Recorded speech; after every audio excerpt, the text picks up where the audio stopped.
This is the Made for Success podcast, and this is Chris Widener, speaker and author of over 15 books, including the New York Times and Wall Street Journal bestseller, The Angel Inside.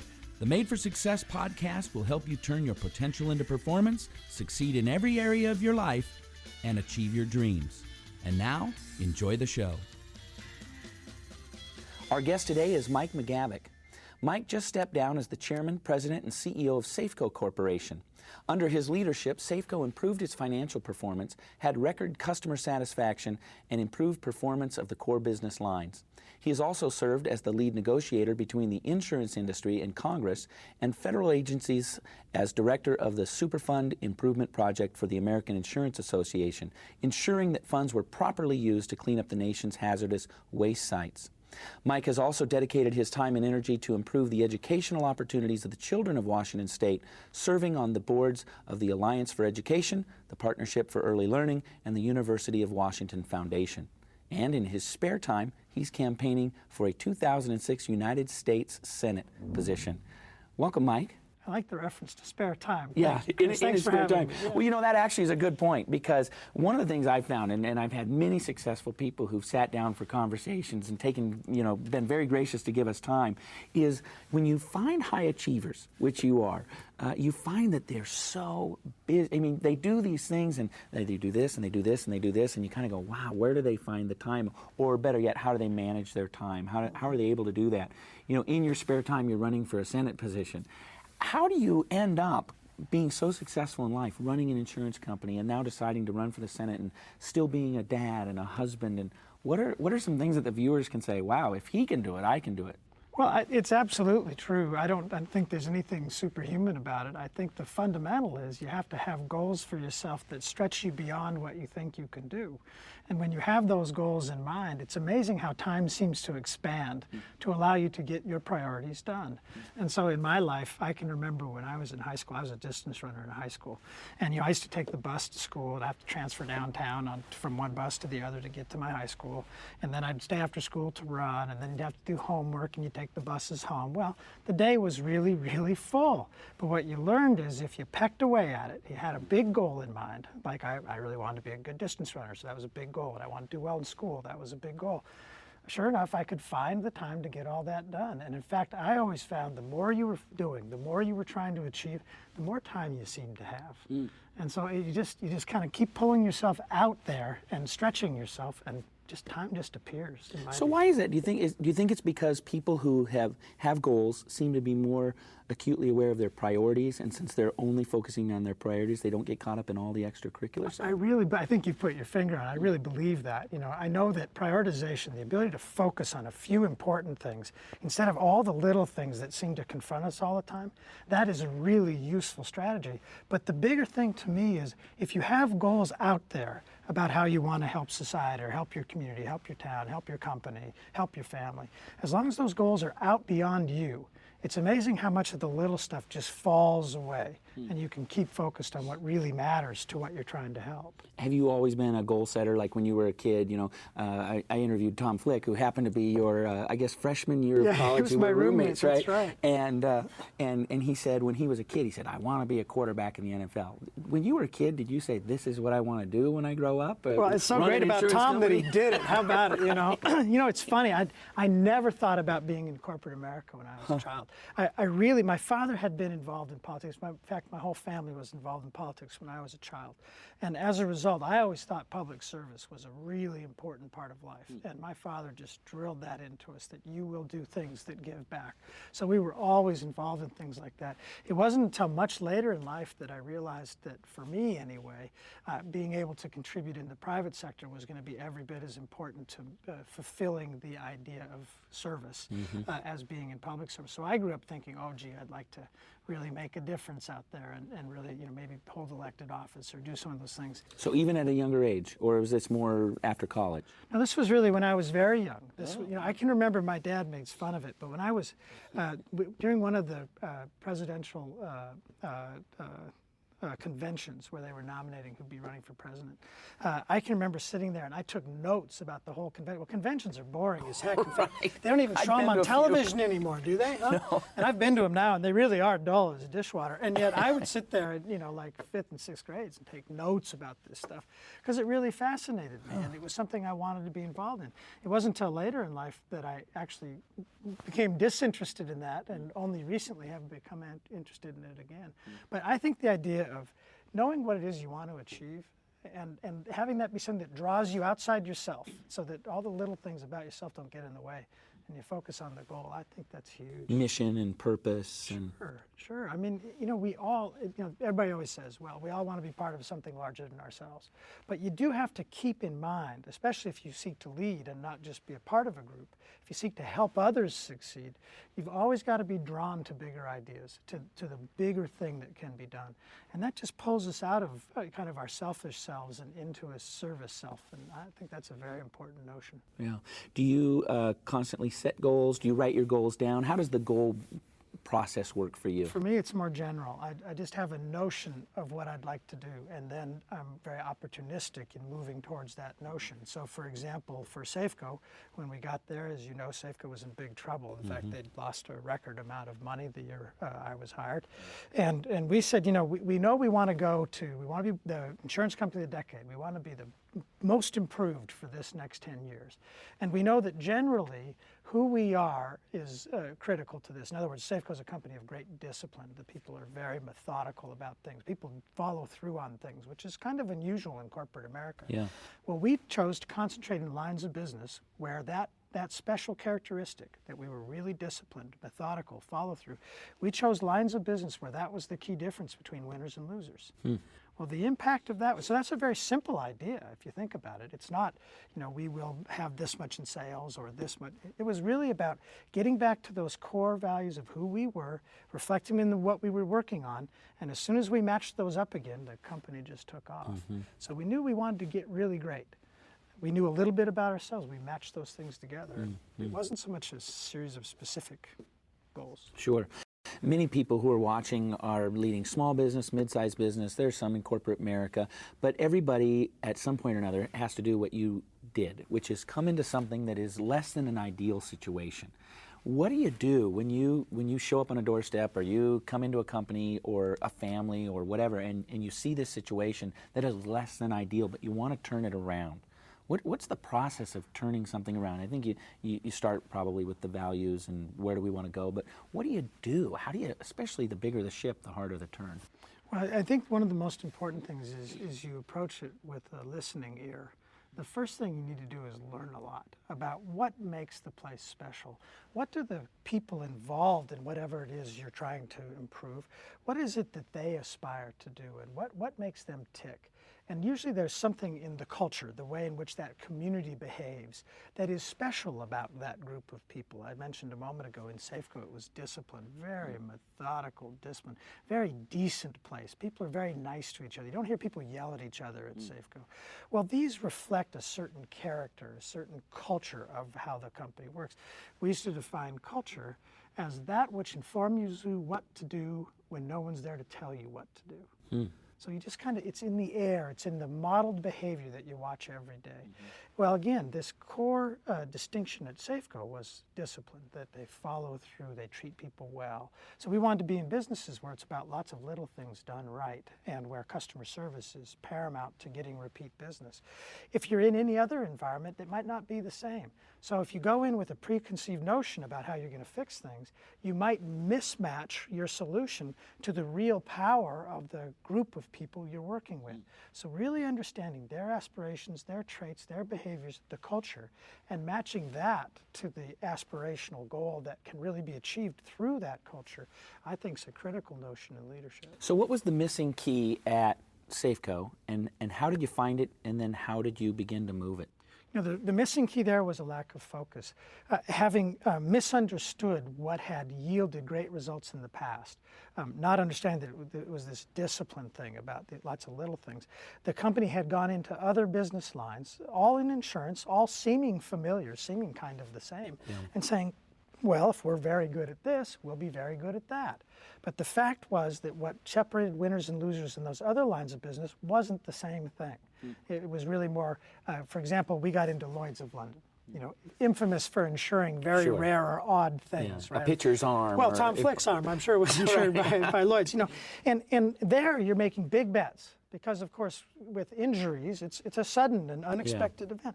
Well, with car accidents, we kind of expect them to happen every once in a while. Not to everybody, but certainly to the large body of drivers out there. So if we think about it, it's lots of little things with auto insurance, which is what Safeco's one of the lines we're really good at. But insuring satellite launches, which is what we're insuring in Lloyd's, to me it's more akin to going to Vegas and betting on red. Yeah, sure. And we just weren't very good at that. And because we had mismatched, so we got back to focusing on things where our approach to business really made us special. Because if you aren't special out there, you really can't compete. It's too competitive a world. I want to ask you something about insurance because it's fascinating to me that we take companies and groups of people that we utilize all the time and we sort of demonize them. Insurance companies, and yet every single one of us has insurance, and like for example, my dad died when I was 4, 1969, the last year he was alive. He made $90,000, and he had $30,000 worth of life insurance. Life insurance would have been great to keep our family going in the right direction. Pharmaceutical companies who provide the drugs and the things that we need to make ourselves better. Oil companies that provide the fuel that enable us to get to our jobs, to earn our money. Why is it that we have this tendency to look at companies like insurance companies and that and sort of demonize them? We really do this, and it's most unfortunate because if we think of the problems that face our country and the opportunities that this country has, it's going to be solved, and we're going to attain these aspirations for our children if we really focus on bringing people together. Not by pushing us away from one another, by labeling and demonizing because of what we do for a living or what our color is or some other characteristic that we choose to separate people by. This is a mistake in our society, and it's really prevalent right now.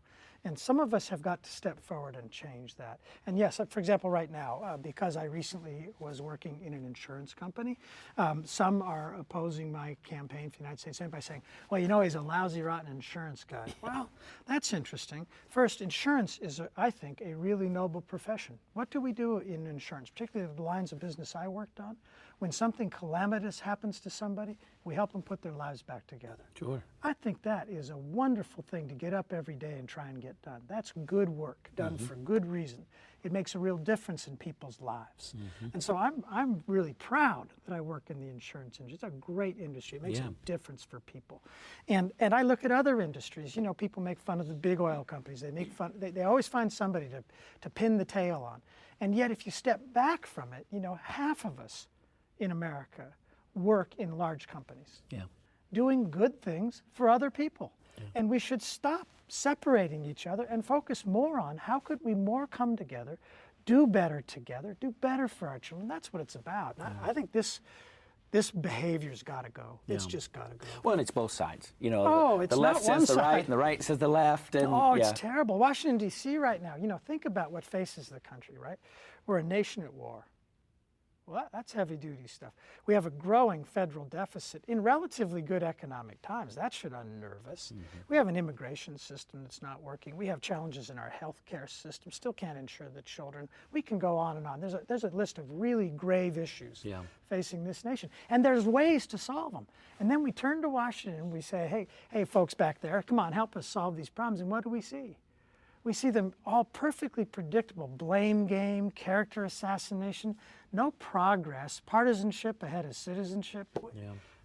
This is one of those moments in history where us as Americans rise up and say, no, this is going to stop right now. We're going to change the folks, we're going to knock it off, and we're going to get some things done. So what are the transferable principles, the lessons that you've learned throughout your career, and then most recently at Safeco, and then as a United States Senator? What are the transferable principles that you would bring to something like that position that were similar strengths that you exhibited at Safeco?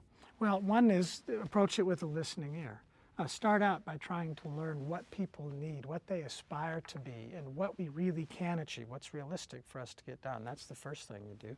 The second thing you do, and I think these are true in both situations, is once it's time for you as a leader to articulate where we're going, you have to do that with a sense of vision that includes everybody, so everybody can see themselves in the future and the success that could come their way if that future was achieved. And then third, you have to lay out a logical path for how we're going to get there, so that you have faith that that future that you think would be good for you is actually realistic to achieve.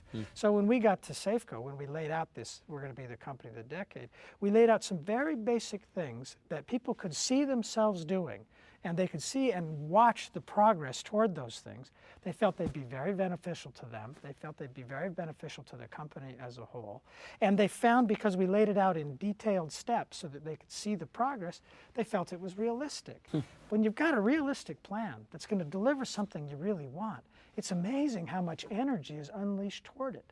And I think we in America are right now looking for the same thing. We can sense that things are not where they ought to be. We feel less safe, less secure, less smart, less smug. All those things we just feel uneasy. And if our leaders would kind of lay out a plan, even if it involved great sacrifice on our individual parts, we'd do it. We're ready to be led to something better, especially because we're so focused on giving our children a better life than we've enjoyed. And with that in mind, we'll do great things again. What's the difference between leading as the senior executive with lots of budget? Sure. You know, you can come in and say, hey, I've got a great budget, I've got a great team, I can take these things and go with it. What's the difference between being the number one guy over the course of an organization versus being one of 100? How do you lead from the middle of the pack, so to speak? How do you come in, particularly as a freshman, and make something happen? I think that this goes back to basic leadership principles. It doesn't matter if you're 1 in 100 or 1 of 1 or the last person in the caboose. The bottom line is you lead from where you are. You do this in any group. I think this is a very important idea. You know, it doesn't matter what group you are in. The group is looking to succeed. That's all groups are looking to succeed in whatever it is that group is constituted to do. In your family, you're looking to be safe, secure, and in many families, to grow children and support one another, and to be a place where others who are suffering in your family can come to be aided and put back on their feet. These are all roles of family, right? And anybody in that family can provide leadership if they're willing to sort of show the way forward so that the group, the family group, can be more successful. We do the same thing in our churches. We do the same thing in our neighborhoods. We do it on our street. We do it in our cities, states, and nation. All these things are the same. And so you can lead from wherever you are. And I saw it all the time at Safeco. We'd put work groups together on a project. It wouldn't be the person who was the appointed leader. It'd be the person who came up with the most ways for the group to succeed. That's who the group will turn to. And I believe the same is true in the Senate. The Senate right now has turned into this mean-spirited place where people don't talk to one another anymore. They just kind of call each other names and call it a night. And yet right now the nation yearns for progress on these issues that confront us. And I think that gives the exact opportunity for a person to lead from within the group and to help the group move past these behaviors. Because these are good men and women, don't get me wrong. Sure. For the most part, these are some of the best the nation has to offer. They're just caught in a culture of misbehavior, and we have to change it again. That's a leadership role worthy of anybody who really aspires to make the country better. Yeah. You know, you think about the Continental Congress and all those, I mean, they were hammering out the constitutions and the Declaration of Independence, and they were quite spirited. Sure. And yet they remained friendly, and they appreciated, because they were all really working on one particular thing. And yet you mentioned that nowadays it seems as though still lots of fighting, but not much relationship. Not that comedy, not that belief that they're all in it together to make the nation better, that the enemies of this country are external to us. And I always think, see, I had a lucky experience when I was growing up. You know, when I was a little boy, I grew up in the Wallingford neighborhood of Seattle, right? Okay. And, you know, as most young families, my dad was involved in civil service. We didn't have a lot around, you know. And so on weekends, every other weekend, we'd go to one set of grandparents or the other after church. And, you know, we would call it family time, but I kind of think we were mooching. But we'd start out in Wallingford, 3 Square, We'd start out in Wallingford, and, this dates me, right? We'd go down Old 99, stoplight by stoplight, down to Tacoma. Now, in Tacoma, it was the McGavick clan. And I mean, this was an Irish Catholic clan. And my Uncle Don, he was about as liberal a Democrat as you could ever meet. I mean, he sincerely believed, and, to his death, that the government could solve it. The government could solve it. And my father, Joe, he was a Republican. And he was a black sheep of the family because he was a Republican and he'd moved from Tacoma to Seattle, which I think was the bigger deal. But we'd go down there, and my dad and Uncle Don would just get in these fearsome arguments about politics, about everything, local, state, didn't matter what. And I remember as kids would sit there, wow, that's something, and they were serious. But, I learned a couple things watching them. Number one, you believed something. And what you believed was important because we're involved in this miracle called democracy. We actually have a say in how our national government acts. That is such a big deal. That is such a big deal. So you had to believe something. You didn't learn it in a poll. You learned it from your values. You learned it from your values, applied to your experience, applied to the issue. The second thing I learned was when you argued, you actually argued with a listening ear. Because you weren't trying to score points, you were trying to improve the idea, a very different notion, a very different notion. And then the third thing is at the end of the argument, as we got ready to head back up to Seattle, they would hug and laugh, and they would talk about when we were going to get together again. And imagine the Senate. We can imagine it. It's within our grasp if we wanted. That where people believe in things, they don't get it out of polls, they don't view it as a game. They don't debate to score points. They debate to solve problems. And then imagine that at the end of the day, they didn't call each other names and not talk to each other until they were fighting again, but rather got to know each other better and deeply understand each other's motivations and ideas so they could really start to work together.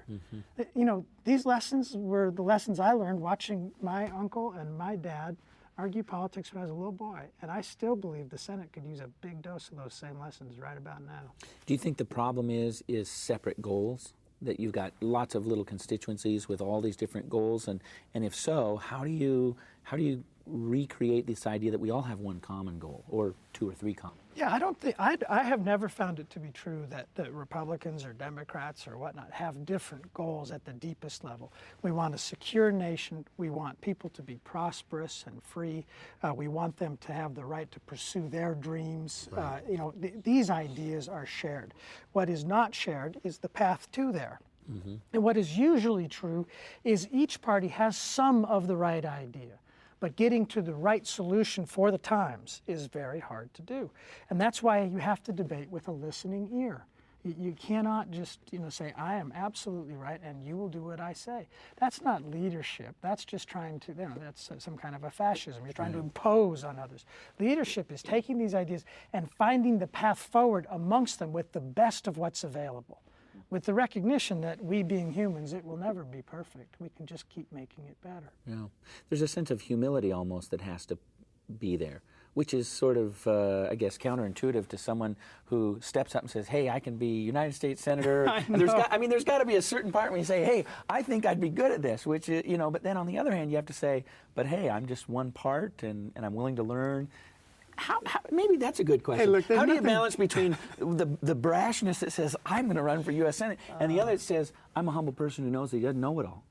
You've asked such an important question, and I can't answer it because I'll tell you what, it is the oddest thing in the world to me. I mean, I'll be speaking in front of, I'm a confident person, and I have ideas, and I have experience that says I can implement them, so I feel I'm a realistic candidate for the United States Senate. But actually saying that phrase, in the back of my brain, I'm going, no, you're the kid from Wallingford, and this is insane. Yeah. And I sit there brushing my teeth at night, and I'm like, what are you thinking? Yeah. And yet, at the same time, I've been blessed to have experiences like being a chief of staff in the Senate, and I realized from that experience, these are all human beings. Yeah. They're all human beings just like you and me. They've just had unique experiences in their lives that have enabled them to participate in society in this way. It goes back to something we were talking about earlier.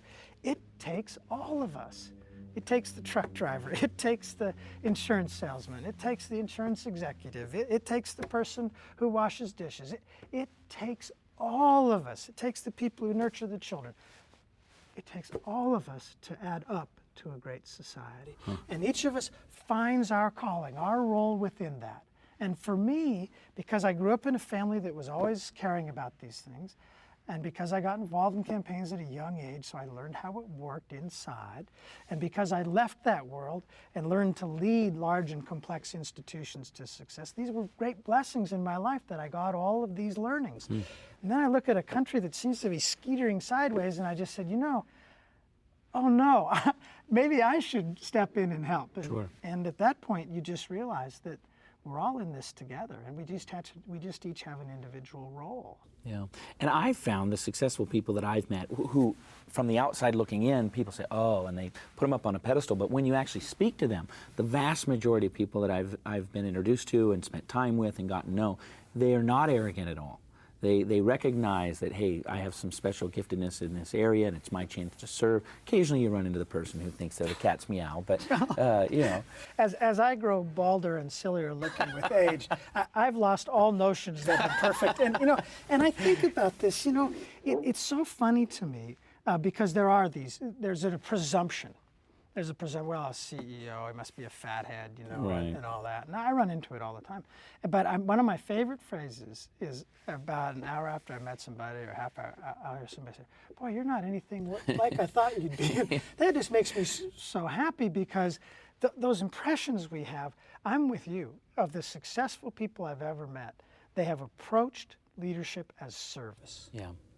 You're not in the leadership position because you're the smartest, best looking, whatever. You're in the leadership position because your gift is to bring together people to solve problems for the group. That's your gift. And people will look to you to do that gift repeatedly if you do it well, as long as you always remember that it's in service of the group you seek to lead.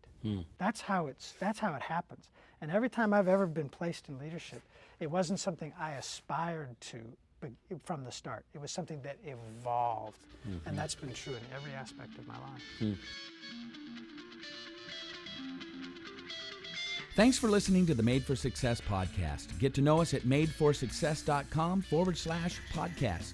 Meet the hosts of the Made for Success podcast and pick up a free copy of the Totally Motivated ebook by Chris Widener. We will see you next time on the Made for Success podcast.